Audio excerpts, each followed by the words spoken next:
Hello and welcome to Victory Points. I'm Becca Scott, and this is the podcast where I get to interview amazing people that love games, design games, write about games, do lots of things having to do with board games. And today I'm talking to Ruel Gaviola, a writing contributor to Geek Sundry, iSlaytheDragon, and Tabletop-Test, and the podcast The Five By.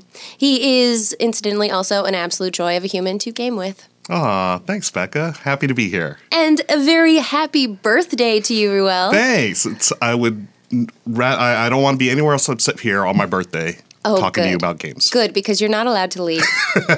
Ever. Well, I can't leave with all these cupcakes in front of me, so. Yeah, you caught me rushing back from getting you cupcakes. It was very kind of you. Thank you so much. Well, you know, I just feel like there's this problem with birthdays where people don't eat enough sweets. And there needs to be sweets presented to you everywhere you go on a birthday. I'm okay with that. And speaking of sweets, this morning for breakfast, because it is my birthday, I opened up my box of Thin Mints that I got from the local Girl Scouts. So I may or may not have eaten like half that box. Well, that's what you're supposed to do with Thin Mints. That's why they're thin. Exactly. Now, thick mints I couldn't do, but Thin Mints are okay. Ooh, no, stay away from the thick mints. Yeah, exactly. Well, you do so many things. I just mentioned a few. And you also have done what you call a Game and Blog Every Day in November challenge. Yes. What was that? And why did you do that? That was crazy. That just came about. So as a writer, you know, I like to challenge myself every now and then. And that challenge was, hey, I'm going to write every day on my blog about a game. So it gave me a chance to play a lot of games. Like, I don't really need an excuse to play games, right? But this gave me a chance to write about them as well. So I'd done a challenge a couple of years ago, actually, on my blog where I wrote every day on my blog. That was insane. About a different game or just about anything? Just about anything in life. So, it's, you know, just places I ate or things that, you know, places I went to or whatever. But for that one November, I just wanted to focus on the games. So, yeah, I would just pick a game out of my collection, play it, or I would just, you know, go to my local game night every Wednesday night. We'd play a bunch of games and just write about them. I would just share experiences like how I liked them, how I didn't like them, who I played with, who liked it, who didn't. It was just a really good a great opportunity for me to just challenge myself to do something like that. And I loved every day of it.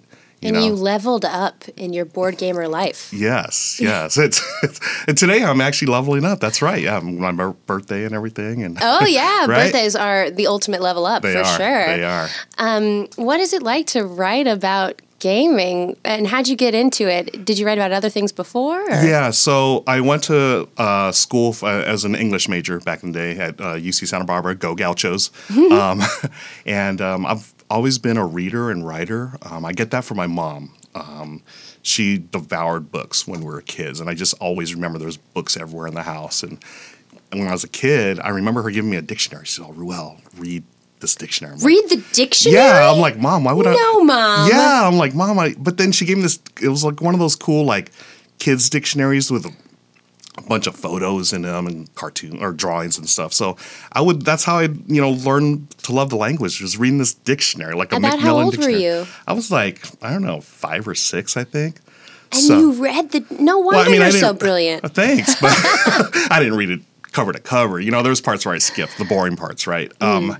But yeah, from a young age, I was always, into words and reading and writing. And again, my mom had all those books in the house, so it was nothing I wanted to read. It was like Harlequin romances, Ooh. And yeah, I was like, I don't want to read this, right? So it was funny when my mom would finish reading all those books, my dad would take me and my brothers to the local used bookstore, and he'd trade in all these used books for store credit.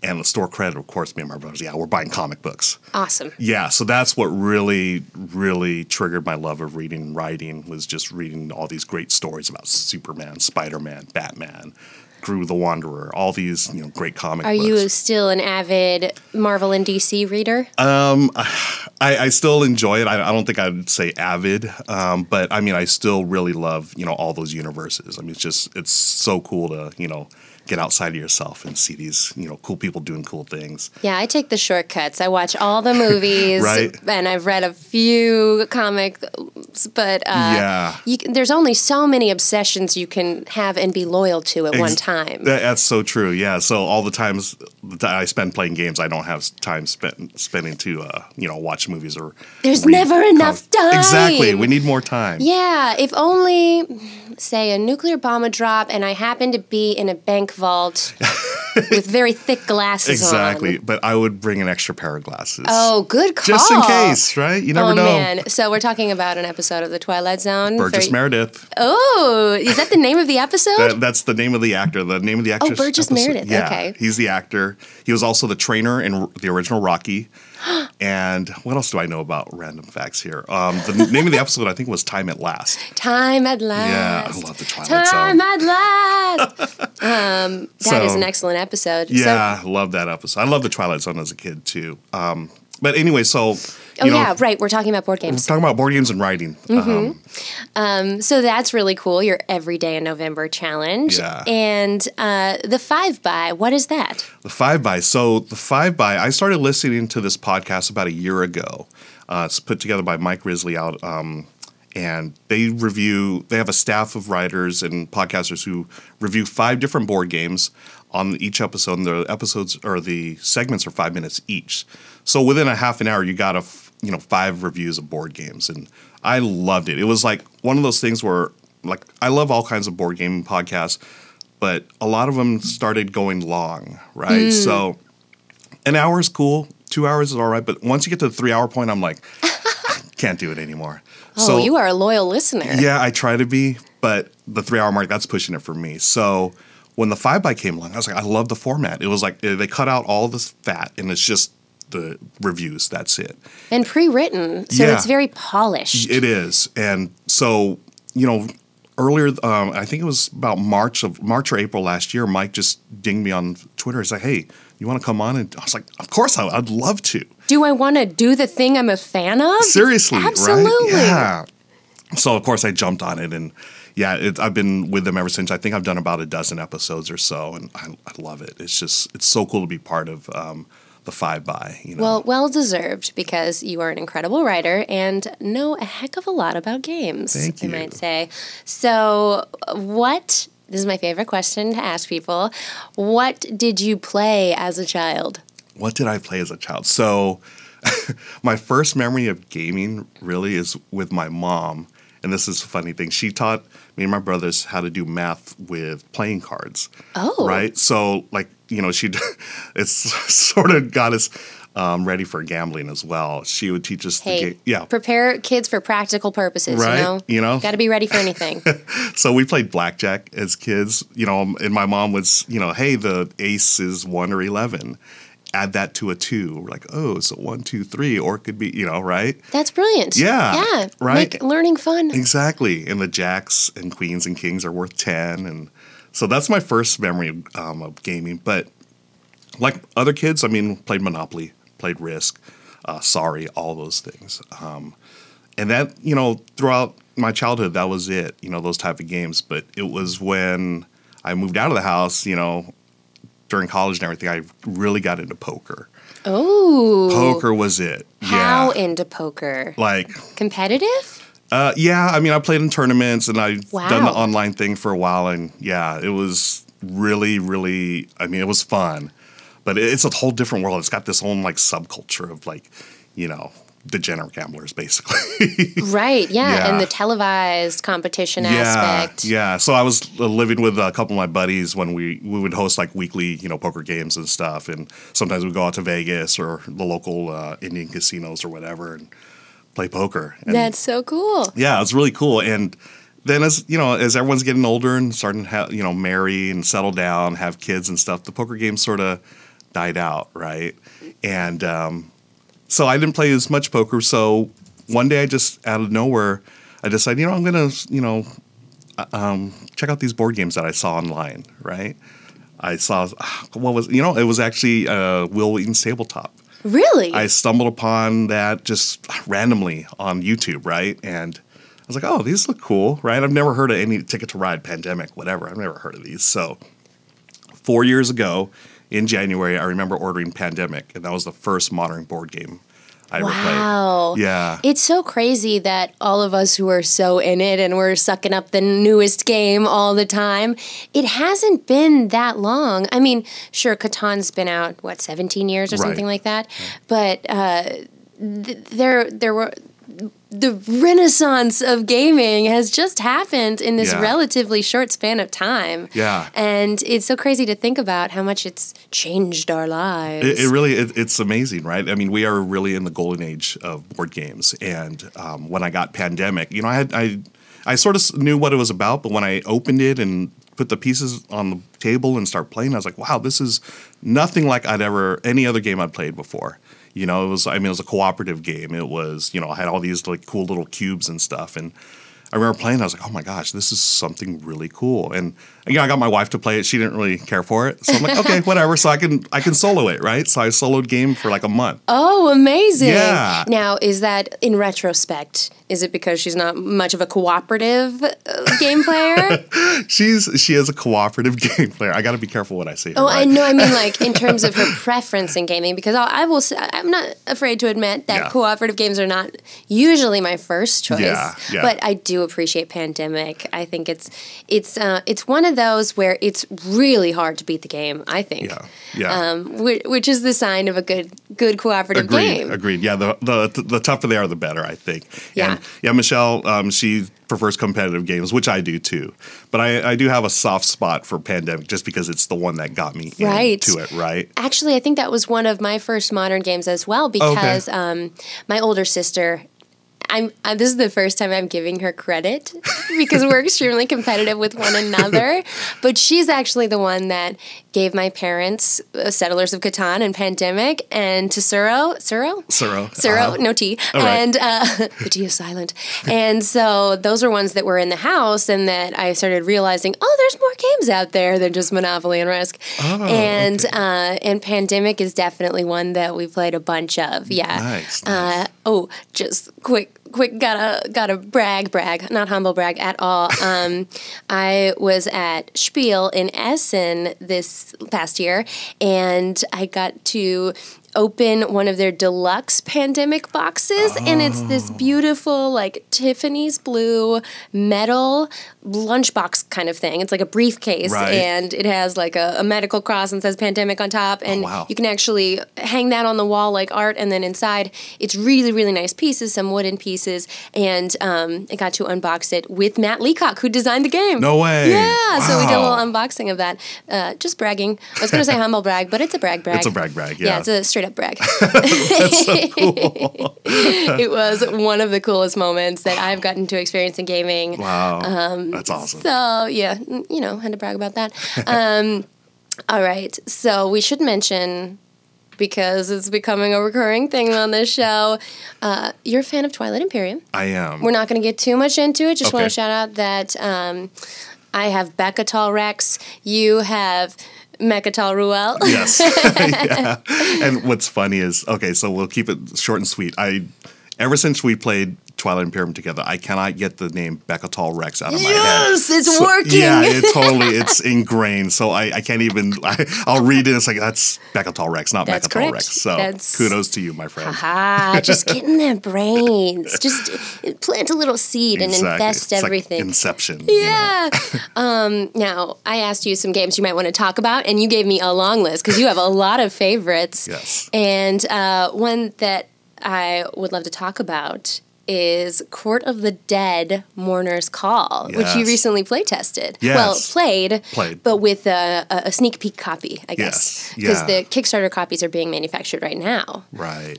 So, Ross from USAopoly had me down at the office recently. And so you drove all the way to San Diego. I will drive anywhere for a good game, Becca. You drove a long way to be here today, so thank you for that. I appreciate that. Thank you for having me. Yeah, so, I went down to the studio and they had a production copy of it, which totally blew me away. I was like, wow, they had the metal pieces, this, it looks so good. Tons of metal. Okay, so just for people who haven't heard of it, it just finished its Kickstarter, but you can still get in late to the Kickstarter. Court of the Dead, Mourner's Call. It's a 2019 game published by Project Raygun. And if you've ever been to a con, you've probably seen a booth for Sideshow Inc., which does collectible figures. I can't say miniatures because most of them are pretty large. They're these beautiful, intricate figures. And Tom Gilliland, that I believe is the creator of Sideshow, or one of the creators, he created this conceptual world of the Court of the Dead, and that backstory, that world was the basis of this game, designed by Patrick Marino, where the players, known as Mourners, are allegiant to death. They're attempting to settle the endless war between heaven and hell, who are both so emotional, just divas, these celestials. And we, as the Legions of Death, have to work diplomatically to keep heaven and hell from knowing what we're up to, as we try to take them both down and just end this stupid war, let everybody just be dead and happy. And we keep the balance by earning influence in the three factions of bone, spirit, and flesh. Wow. That's a great synopsis of the game. Well, thank you. I tried to put my flavor on it. Yeah, that was... So I even wrote up my thoughts on it a little bit. I was blown away by this game. Right? As I mentioned to you right before we started rolling, sometimes when there's a whole world behind a game, it can be intimidating. I didn't think this was. I think it did a really great job of making the story part of the game, but not something that you need to know a bunch about in order to enjoy the game. Agreed. Yeah, you're right. The lore didn't overwhelm the experience. Mm-hmm. It was part of it, which was great, and it had all the cool little flavor text and everything, but it never slowed down the game at all. You know, we got into it. You knew exactly what to do. You had your little list of actions that you can do. You know, you spend your resources and do the cool things. But it was never like, oh, what's this mean? Or, you know, what is this part of the story? How does that affect that? No, it was a really smoothly run game. And I really enjoyed it. Me too. Yeah, right? And again, something with so much lore, you think, okay, there's going to be a million moving pieces.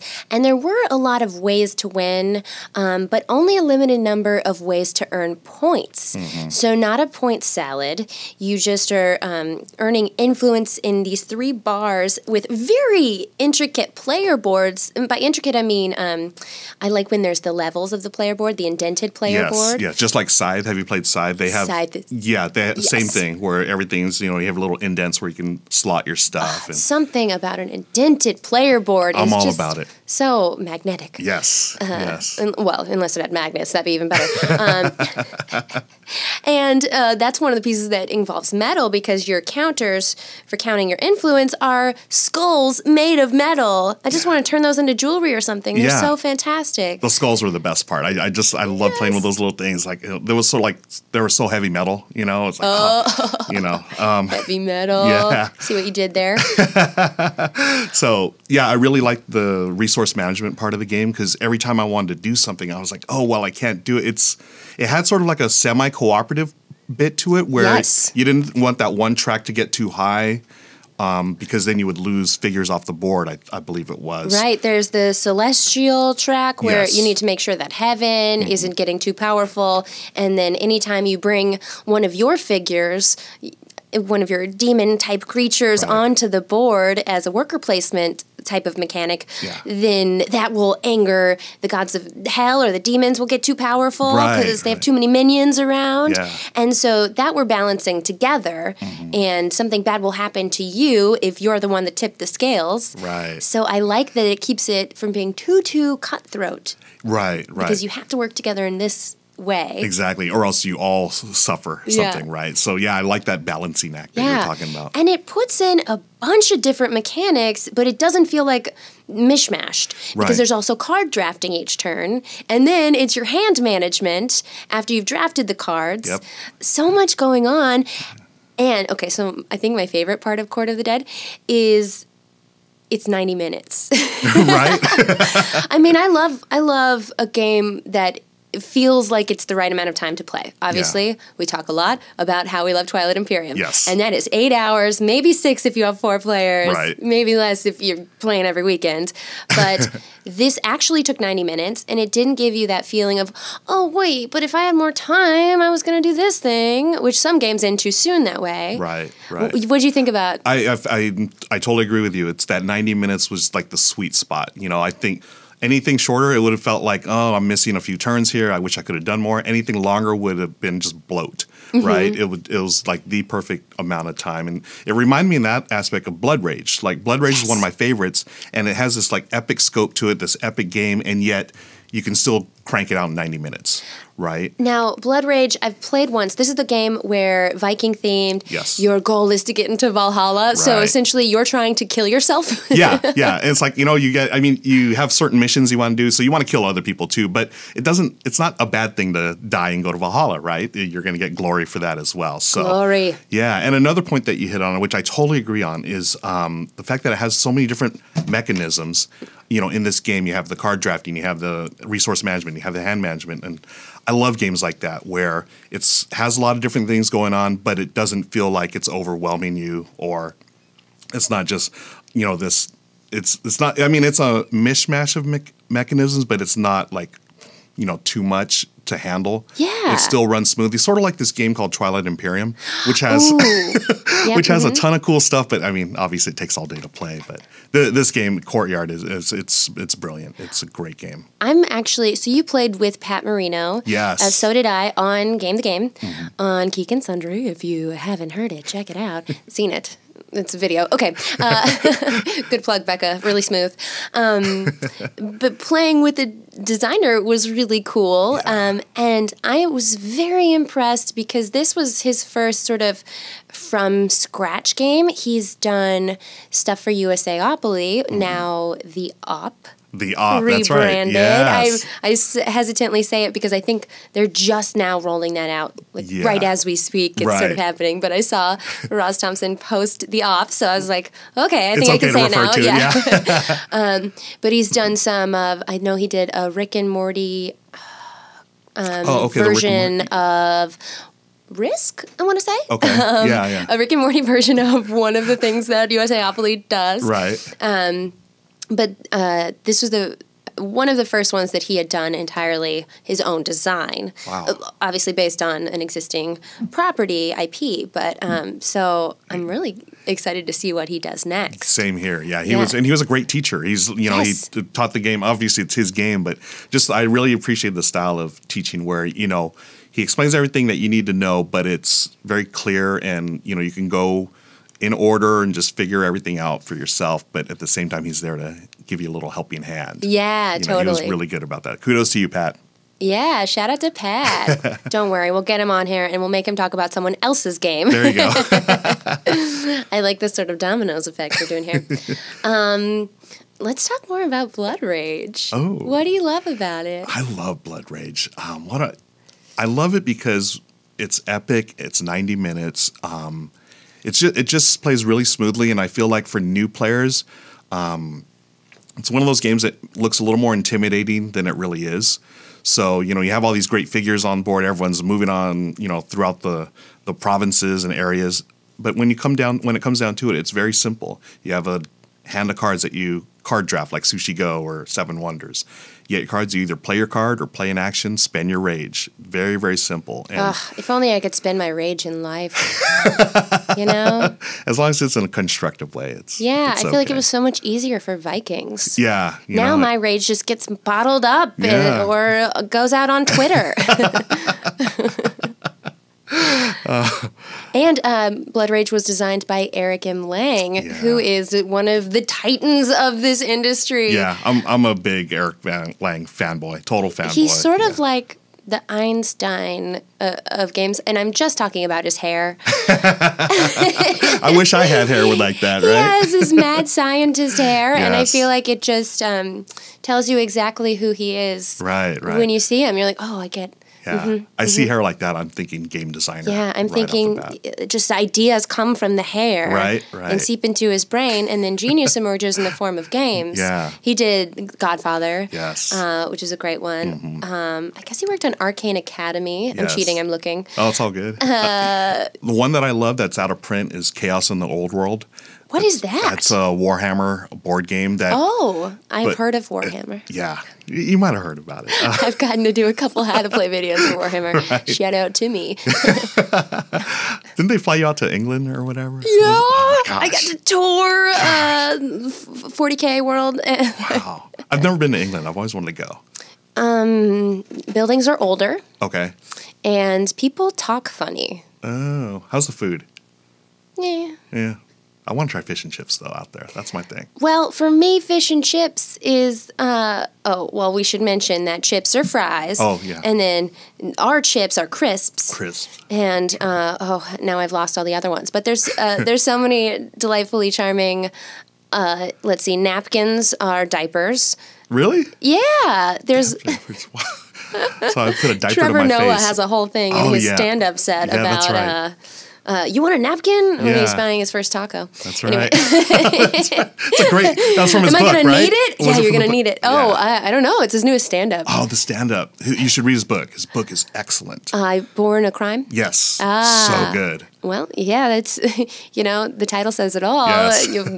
Sounds pretty interesting. It is. Now I'm reading a book called Rage Becomes Her. Rage becomes Yeah, her. so blood rage is an appropriate thing to talk Yeah, about. yeah. Talking about how in the past it hasn't been societally acceptable for women to express rage in the same ways. Oh. Good thing I am unabashed about expressing my rage. Very nice. So that book, is that your... I remember seeing you tweet out some... Or it might have been your Instagram where you're talking about... Is that part of your book club, or were you doing a book club, or is you mean my tweeting out my New Year's resolutions Was that what it was? I'm soon to give up? I have been reading more books with pages instead of the kind that goes in your ear holes. Gotcha. But I didn't actually start a book club, as was my New Year's resolution. Okay. What were your New Year's resolutions? I don't do those. Yeah, why? I don't know, because I've just throughout my lifetime just breaking them. I was like, I like to set low expectations for myself so I can exceed them continuously. Disagree. You did a month of writing about games. Oh yeah, well that wasn't really the New Year thing. That was just a November thing. Right. So your New Year is November. Yeah, basically. So what's the next challenge as far as writing about games? As far as writing, I don't have any challenges that I've like set up for myself. I want to continue writing about games, but I want to write about them for different venues or websites. Stuff that isn't typically like a gaming website or something like that. I want to go. I see articles like in like the Wall Street Journal. That I want to write for those type of websites and stuff. Right. Win a Pulitzer Prize for. I know I'm putting words in your mouth. That would be sort of cool, though, if you think about it. Elevate board game writing. Yeah, elevate it. And, it's an art form, right? These board games are amazing. The writers and the artists that are involved with it, they're freaking talented people, right? And I feel it's such a privilege for me to be able to cover, these games. And it's fun. I love it. But I'd like to, I have these different outlets that I write for, but I want to continue to push for getting them in different different types of outlets like LA Times or mainstream quote unquote. Right, different type of publications that you might not think of. Oh, that's there's something about board games in the LA Times today or whatever. So yeah, I'd like to do that sometime. Very cool. Yeah. Well, I have how you can do those Google News alerts to your inbox, and I have one for tabletop and for board games. Nice. And it's so exciting to just see how pervasive it's getting. Right. It's just like the Becca Tall Rex in everyone's interpretation of TI. Exactly. We got to make people think board games and think endless possibilities. Exactly. That's our job. Right. Like 5 years ago, it wouldn't be like this, right? But now it's like board games. Like you said, Google alerts, they show up now in your news feed and everything. Yeah, it seems like every city has its own little con happening too. Right. Or, like gaming restaurant and bar, or Game House is one that we love. Yes. Shout out to Game House, Glendale, California. That you just celebrated your birthday at. Yeah, that was fun. And I was deathly ill, or I would have gone. I'm so sorry. Oh, it's all good. You were there in spirit, right? Yeah, I was blocks away, hacking and coughing, and not getting out of bed. Oh, jeez. Watching documentaries. I'm glad you're doing a lot better. So, Thank you. I survived. Becca Tall Rex. All right. One of the games that you put, when I asked you what your favorite games are, you put Happy Salmon on your list. Yes. What is Happy Salmon and why do you like it? Happy Salmon is the greatest game ever. Gosh. Everyone has a deck of cards that has 4 different little fish symbols, and you're trying to do these fish actions, right? You have a high five, you have a pound it with the fist. Just like fish do. Exactly, right? The Happy Salmon. There's a switch places. Yeah, switcheroo. Mm-hmm. So you're trying to play this, it's in real time. You're just trying to play the cards by whatever card you have in your hand, you're trying to match with someone else. So if I have a high five, I'm trying to get someone to high five with me. It takes like a minute to play. It's probably the greatest game I've ever played.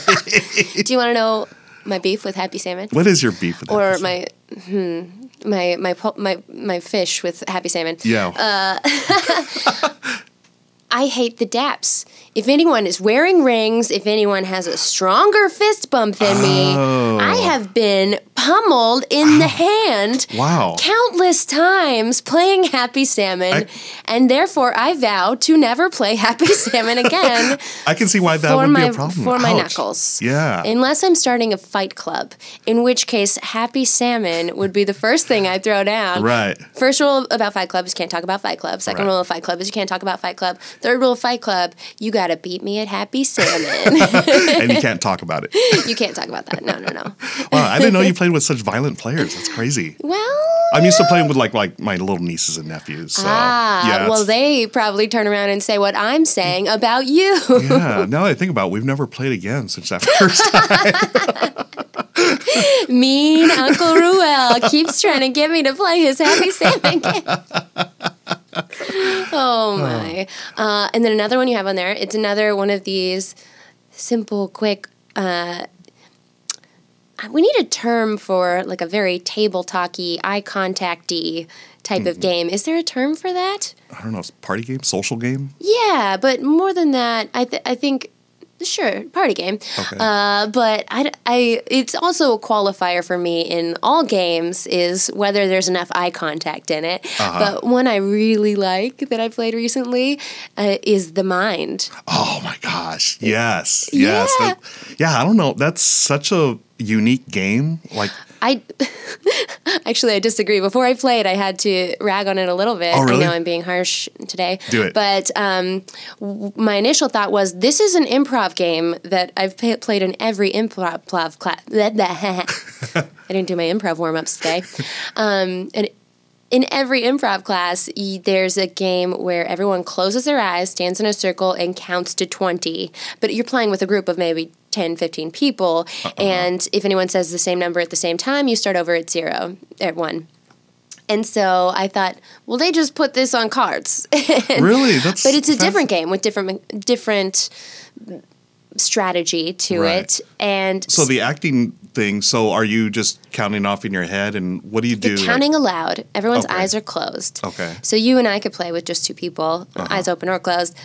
I'd say 1. You'd say 2, I'd say 3. But with 15 people, it's anybody can jump in. It's sort of like popcorn, pop it around. Gotcha. Different people saying different numbers. If any 2 people say the same number, then you start over. Oh, okay. So that is sort of like The Mind. Yeah, so that's what I thought of when I saw The Mind. But, we didn't even explain what the game is. Yeah. Do you want to do the honors? Yeah, so The Mind, you have a deck of cards that's numbered 1 through 100, and the object of the game is to play your cards in order. So round 1 or level 1, everyone starts with 1 card. Nobody knows what they have, and the rule of the game is you cannot talk or communicate with your fellow players. Which is sort of impossible. Right? So, yeah. You do the best you can. Yeah, you're trying to do this like Vulcan mind meld and get everyone on the same page to play their cards in order. So, obviously, if I have the number 1 card, I'm going to play it right away. Or even if you have the number 5 card, because there's 100 cards. Right. So, if you're under 10, you want to get that down first. Exactly. But what if just because of the shuffle of the deck, somebody else had a 1? Yeah, right. And you were too fast. Exactly. So that's the whole trick of the game, is trying to figure out, you get in, when am I going to play this, like number 20, right? Or whatever. Mm-hmm. But then is it cheating if you're sort of like, slow motion putting one down so people can see that you think you have one. Yeah, and that's I don't know if that's specifically talked about in the rules, but yeah, like the friends that I play with, we have this strict like, okay, you can't do a thing. Really? Yeah, because and this honestly comes back to like when I used to play poker. You know, I would like when we played the mine a couple times, friends of mine would like have this little smirk. I'm like, okay, he's got a high card. You know, I'm like, dude, you can't give me any kind of facial cues because that's like cheating in my book, right? Yes. So they said, okay, so no one, like total blank expression, you know. So this makes me think of other party games, and I want to know your stance on a poker face when you're the clue giver in Codenames. Oh, gosh. It's been a while since I played Codenames, so. Oh, really? Yeah. Oh, it's always a go-to for me. Okay. Yeah, I love Codenames. I mean, I know it's one of those that, actually, I like to say that is the game that will stand the test of time, because as more and more games are made and more games get popular, it becomes more difficult to have that staying power on a shelf that, of course, the Monopolies and the Risks and the Sorries have in mainstream infiltration. Right. And I think Codenames definitely is getting to that status. Definitely, it's an evergreen title. It's gonna, it'll evergreen be for sure. Yeah, it'll be there forever. It's a really good game, and when in Codenames you have to keep that poker face because your teammates can, you know, sort of, if I'm putting my hand next to this one, he looks like he's sad, or she doesn't look too happy. I'm going to point there. Yeah, so yeah, you're right. I will really police the other team's clue giver, and I will watch them like a hawk. And if they start to make a face, I was like, Yep. What are you doing? And except when I'm the clue giver, I do the same. When something bad happens, I'll stare at the ceiling. And it's like, wait, she wasn't staring at the ceiling before. Right. What does this mean? Okay. So you got those little subtle cues there. Okay. It's so hard. I don't want to say I'm a cheater. It's just real hard to have a complete poker face. Right. So is that where your poker experience really helps you? I feel like it probably does a little bit, yeah. But it's been so long since I played poker, I feel like all that like training or whatever is out the window, and it's not like riding a bike. It really isn't. You know? You got to keep up. Keep up the poker face. Yeah, it's like going to the gym. You know, you gotta keep doing it. So. Oh man! So do you remember any strategies about just theoretically about poker facing it? Yeah, someone I do. You could impart. Yeah, there's like little things like, you know, if you're just the way you're handling your chips at the table. Ooh. You know, if you're, I used to have this friend that I knew that anytime he would hold his chips a certain way, I knew it was like, okay, he's got a strong hand. I'm going to get out of here. Oh, yeah. Busy fingers or it was calm? Busy. It was the way he was tapping.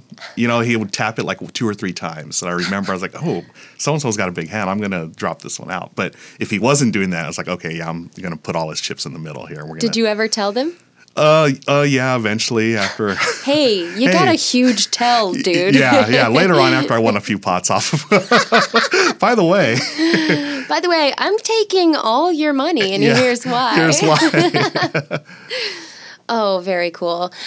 So where can people find your articles that you're working on right now? Are you working on anything big right now? I'm working on a couple of things. I do want to say this. I just hooked up with the people from Cardboard Republic, Ryan and his crew. They are starting the Tabletop Writers Guild.